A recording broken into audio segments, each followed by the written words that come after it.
My name is Robert Chao. I'm co-vice president of advocacy of the Westchester and Hudson Valley chapter of OCA, Asian Pacific Islander Advocacy. We are gathering here today because we, Asian American community, is facing a challenge that we came to North America initially a Filipino group in the 16th century. They settled in Louisiana. And later, Chinese American came, and then Chinese American helped to build the first cross-continental railroad. They built it from west side toward east, the more difficult section of the railroad. Hundreds of them died for building the railroad. In 1969, when the railroad joined east and west, both joined in Utah, a ceremonial picture was taken. 100 people in that picture, not a single Chinese American. And also we know in 1882, US passed the Chinese Exclusion Act.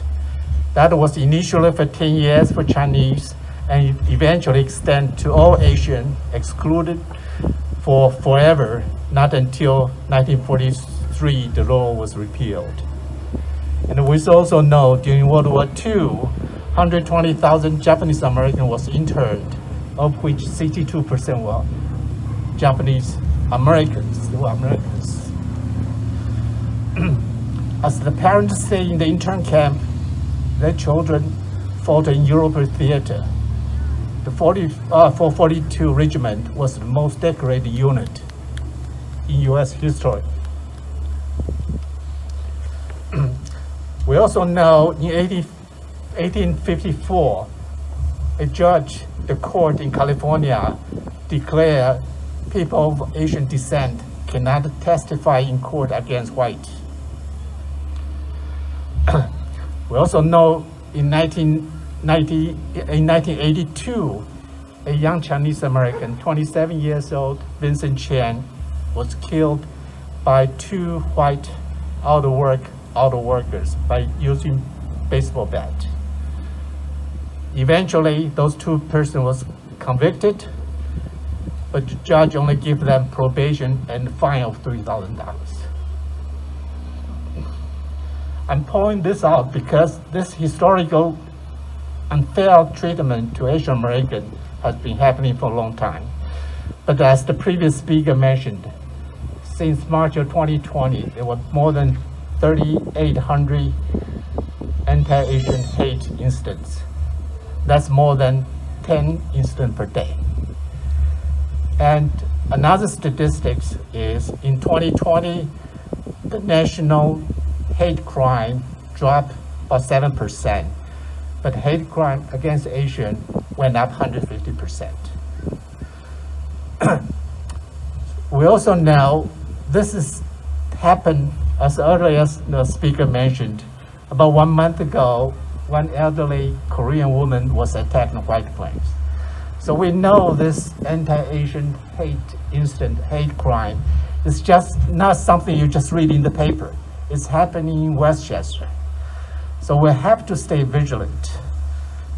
I'm so happy that so many people come today to join us in this struggle. And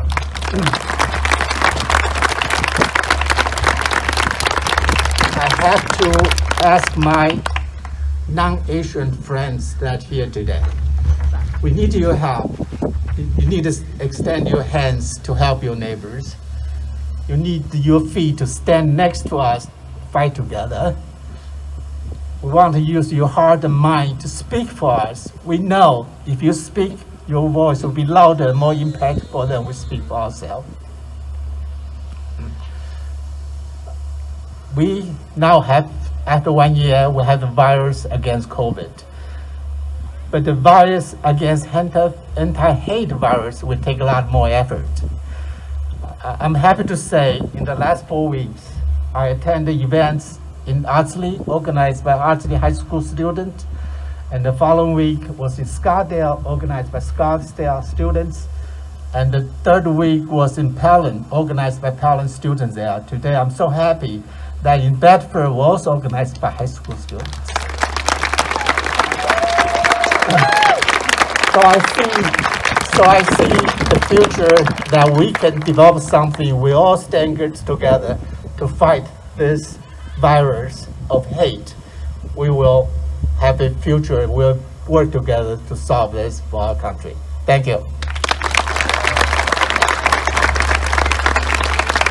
My name is Sinforosa Kaung. I'm past president of OCA, Westchester Hudson Valley chapters. It's actually part of a national organization called OCA, advocates Asian Pacific Islander Americans.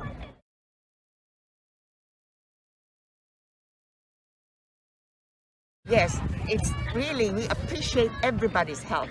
And one of the things that you can do if you want to help us in this issue is to not be silent, to keep your eyes open and say something about why we need to stop these hate crimes and these incidents, this name calling and putting down just because somebody looks Asian and blaming us for the COVID-19, the pandemic. And these are not right. We have so many of our fellow Asians who are sacrificing their lives, and as nurses, as doctors, as workers and service industries, and they are serving everybody, and they are suffering even more with the hate crimes and with this negative attitude towards Asian Americans. The businesses, the Asian-owned businesses, are suffering a lot more and their workers are being attacked, and they're scared to travel to work because of what is happening. So what if you want to help, and if you really believe that this country is for everyone, because many of us have been here for generations, for decades, and yet we are still told to go back to where we came from. I myself was subject to that kind of racism when I used to live in Pella Manor, and I'm a professor of mathematics, and I retired as professor emerita. And here it was snowing, and the road were icy. I was driving, and I skidded and almost had a fender bender, but not quite. I didn't even hit the other car. And you know what? This guy stopped the car and yelled at me, "Go back the way you come from." And I was so shocked. I did not know what to say. I just said, "I'm sorry, I skidded." And then afterwards I thought about it, and I was really upset. I said, "I don't know this person. This person did not know me. Just because I look Asian, he said that to me. How dare he say that to me? I'm just as American as he is. And I may have even contributed to this country more than he has. I have taught thousands of American students.